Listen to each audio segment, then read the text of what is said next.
Hi guys! So nakakuha po kami ng multiple entry sa Japan. Family of 3 po kami. Ako yung guarantor. At actually, ito po yung second time na nag-apply kami ng visa. Una, single entry lang ang nabigay. Pero ngayon, multiple na. Kaya naman sa video na to, ay isi-share ko kung ano yung mga ginawa namin at baka sakaling makatulong para dun po sa mga plano din na mag-apply ng Japan visa. Especially kung family din kayo. Kaya kung tingin nyo, same lang tayo ng sitwasyon, panoorin nyo lang ang video na to.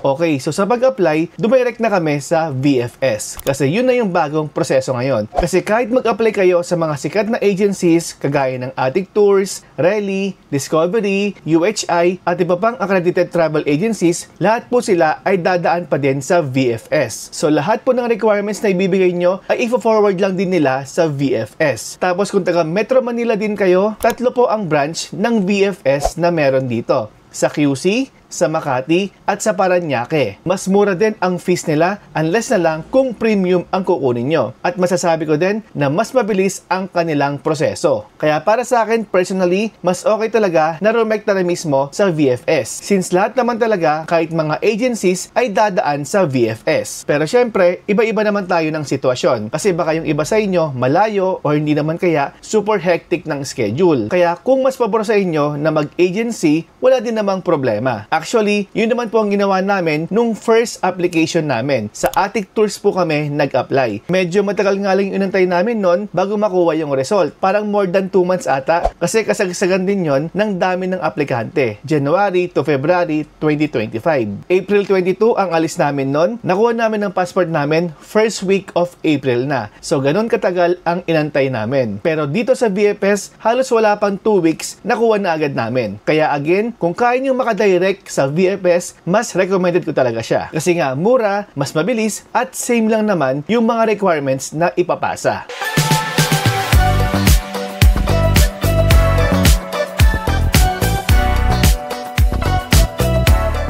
Okay, so sa VFS na nga kami nag-apply, tapos ang in-applyan namin ay multiple entry na. Kasi ang laki ng advantage kapag multiple entry na ang in-applyan mo. Paano nangyari? Una, just in case na hindi kayo mabigyan ng multiple entry, pwede ka pa din mabigyan nun ng single entry. So kumbaga, para siyang 2 chances. At na-experience na po namin mismo yan sa aming naging first application. Kasi multiple entry po ang in-applyan namin nung first application. Pero single entry lang ang nabigay sa amin. Ngayong second application, multiple ulit ang in-applyan at luckily, nabigyan na kami ng multiple entry. Kaya para sa akin, mas okay talaga na multiple entry na agad ang a-applyan. Kasi may mga nakakagawa na kahit first apply pa lang nila, multiple na agad ang nabibigay sa kanila. So malay nyo, mangyayari din sa inyo yon. Kaya kung confident naman kayo sa inyong profile, afford talaga na mag-travel with family, I highly recommend na multiple entry na ang applyan nyo. Dagdag ko na din na pag sa VFS, parehas lang po ang babayaran, regardless kung single or multiple entry man ang a-applyan mo. Isa pa yan sa dahilan kung bakit sa VFS ako. Kasi pag sa agency, magkaiba ang bayad ng single at multiple entry. Mas mahal ang multiple. Tapos may mga ibang agencies pa na hindi ibabalik yung sobrang binayad mo. Just in case na multiple ang in-applyan mo, pero single entry lang ang nabigay sa'yo. So isa yan sa mga cons pag sa agency.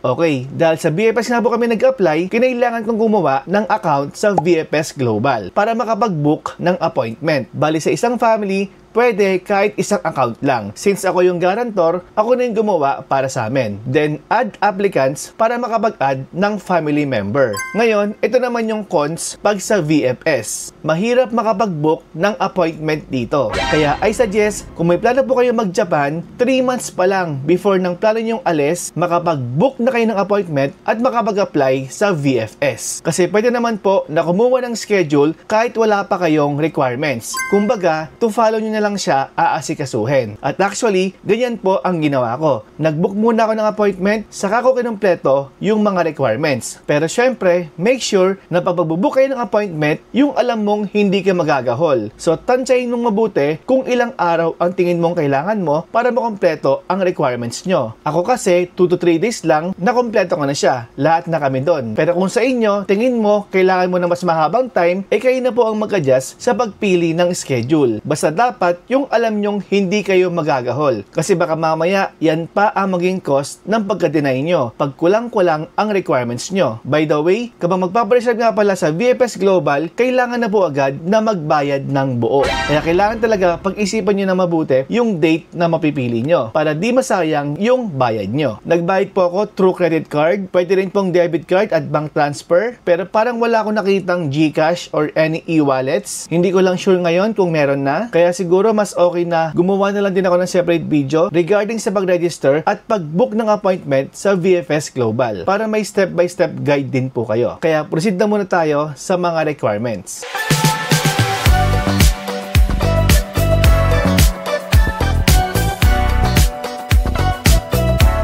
Okay, una syempre dito ay yung passport. Take note na isusurrender po mismo yung passport ha, kasi dyan po nila ilalagay ang visa once na ma-approve kayo. Kaya make sure na ito ay valid pa, hindi expired, maayos o walang sira, at may at least 2 available pages pa. Make sure din na may pirma po ang passport nyo, pero yung mga underage pa, kasi syempre hindi pa yan marunong pumirma, so no need to sign na po. Next ay yung visa application form. Ito po, dinownload ko lang sa site ng Japan Embassy. Lalagay ko na lang din yung link sa comment at description. Tapos dahil naka-PDF file naman siya at naka-PC naman ako, finil-upan ko na din nun yung aming application form. Kasi actually, mas okay din talaga na typewritten ang inyong pagsagot sa application form. Tapos make sure din na wag po kayo mag-iiwan ng blanco. Yung mga not applicable, lagyan lang ng NA. May sample po nito sa mismong site ng Japan Embassy, so pwede nyo po itong gawing reference. Pwede rin po kayo mag-search sa Google at sumali sa mga FB groups for more reference. At again, huwag din kalimutan na mag-sign ha. Kapag bata naman yung applicant, kahit sino sa parents, pwede pong mag-sign. So ako na po yung nag-sign para sa anak namin. Ang size nga pala kapag sa printout ay A4 size.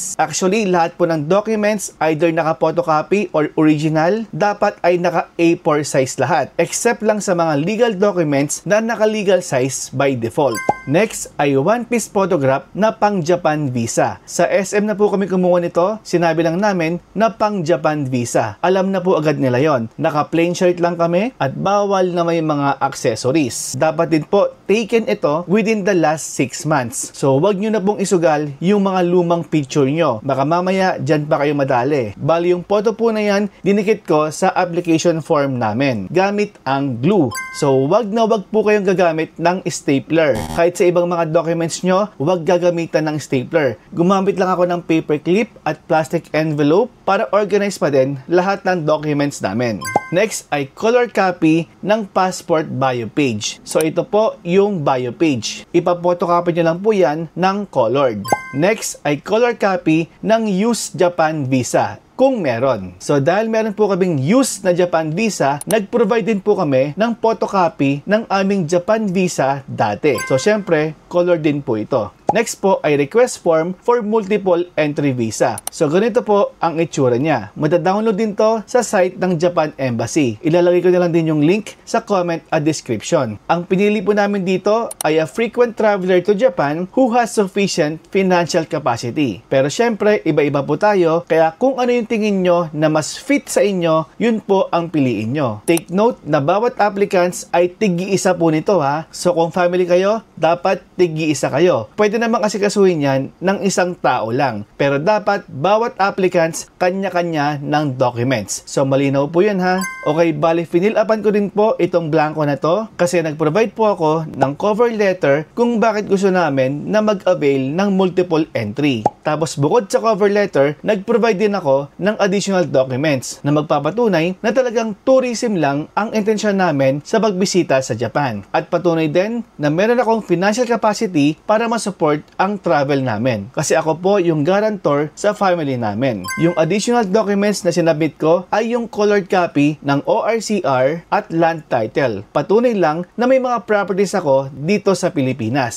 at kaya ko ring masuportahan ang aming travel. Isa pa nga sa mga iniisip ko, yung credit card credentials ko. Pero hindi ko na po siya pinasa. At yun nga, naging enough naman siya. Bali tinanggap po ng VFS yung mga additional documents ko. Hindi po nila tinanggal. Kaya ibig sabihin ay pwede siya.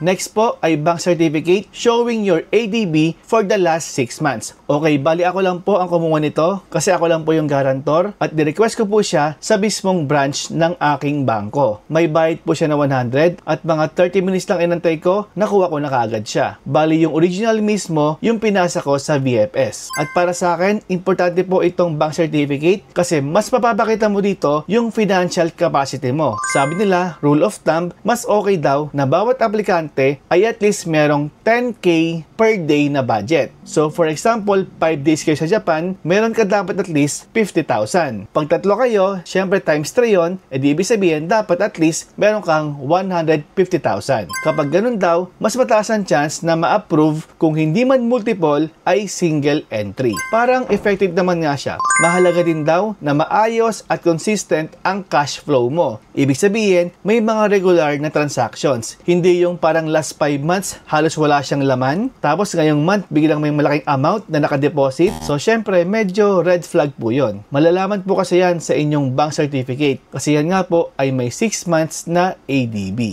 COE or Certificate of Employment. So, syempre, sa mga empleyado, isa sa mga kailangang i-provide ang COE. Patunay na meron ka talagang pinagkukuhanan ng income. Bali kahit sa kagaya ko na online freelancer, meron pa rin binibigay sa amin na COE. Next ay ITR or Income Tax Return. Bali ito po, wala kasi ako nito. Gumawa lang po ako ng cover letter na nag-i-explain kung bakit wala akong ITR. Kasi nga po ako ay online freelancer, ang mga sinaservisyohan ko po ay mga foreign clients. Pero in-indicate ko naman din po na meron talaga akong stable income. At yung proof nun ay makikita naman sa aking bank certificate. Kaya kung wala din po kayong ITR kagaya ko, kailangan lang po ng cover letter na nag-i-explain kung bakit wala kayo nito. Next ay Letter of Guarantee. Ito po yung itsura nun at madadownload din po siya sa website ng Japan Embassy. Bali sa pag-fill up nito, yung visa applicant sa taas, dyan ilalagay yung igagarantor. So kagaya ng sa amin, yung asawa at anak ko ang nakalagay dyan. Siyempre, tig-isa po sila. Tapos sa ilalim, yung guarantor, ako naman ang nakalagay dyan. So again ha, huwag mag-iwan ng blanco, yung mga not applicable, lagyan lang ng NA. Next ay itinerary. So ito po ay may available na form din sa Japan Embassy. Bali, kailangan mo lang ilagay dito kung ano yung plano nyong gawin. Ano yung mga pupuntahan nyo, hotel na pag-i-stayan, at kung ilang araw kayo. May mga samples po nito sa Google, pati sa mga Facebook groups. Kaya sali po kayo doon para magka-idea kayo kung paano siya fill upan. Hindi naman kailangan na dapat sundin yung mga ilalagay mo dito. Pero sabi nila, mas okay na itugma mo din yung laman mo sa bangko versus sa itinerary mo. For example, meron kang 150k sa bangko, tapos tatlo kayo. Eh di ba pinaka-safe daw, 10k per day each applicant. So mas okay na 5 days lang ang ilagay mo sa itinerary nyo. Again, hindi naman kailangan super sundin yung ilalagay nyo ron, pero kumbaga, just to be safe lang, wala naman siguro mawawala kung gagawin nyo yung mas safest na advice ng karamihan. PSA Birth Certificate at Marriage Certificate. Okay, so ito po, akala ko nung una, kahit hindi na magsabit nito, ay okay lang. Kasi meron na kaming previous Japan visa. Sabi kasi sa website, unnecessary if there is used Japan visa on passport. Eh di ba nga yung una namin single entry? So akala ko hindi na kami magsasabit nito. Yun pala, sa case namin, kailangan pa rin palang mag-provide ulit nito. Kasi ginagarantor ko yung asawa at anak ko. Bali kailangan ng katunayan na talagang asawa at anak ko sila. So yung PSA Birth Certificate at Marriage Certificate, yan po ang magiging katunayan nun. So siguro, mag-a-apply nakalagay lang yung rules na hindi mo na kailangan mag-provide ng PSA kapag wala kang igagarantor. Pero buti na lang, may dala pa rin akong extra nun, kaya nakompleto ko pa din yung mga requirements. Make sure nga pala na ito ay issued by PSA within 1 year. Kaya kung alam nyong luma na ang PSA nyo, kumuha na kayo ng bago kasi may date po yan sa bandang ibaba, kaya malalaman nila kung luma na yan or wala pang 1 year. Sa last requirements nga pala, nag-provide din po ako ng authorization letter na galing sa asawa ko. Ako lang po kasi ang nagkasikaso at nag-submit ng mga requirements namin sa VFS. Yung sa anak ko naman po, dahil underage pa siya, hindi na kailangan ng authorization letter. Kasi ako naman po yung tatay.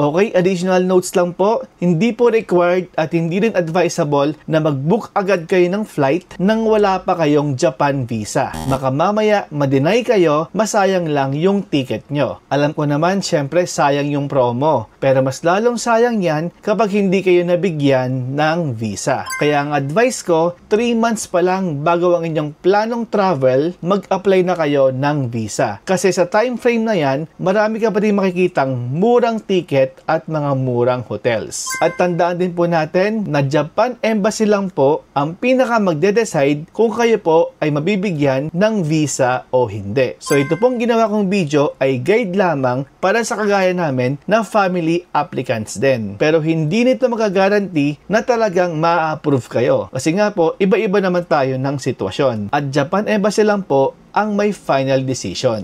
Okay, so yun na po muna sa ngayon. If ever na may mga na-miss ako, i-post nyo lang po yan sa comment section para if ever na madami, ay magawan ko ulit ng bagong content. At kung tingin nyo may tutulong kayo sa video na to, don't forget to like and subscribe ha, and see you again next time.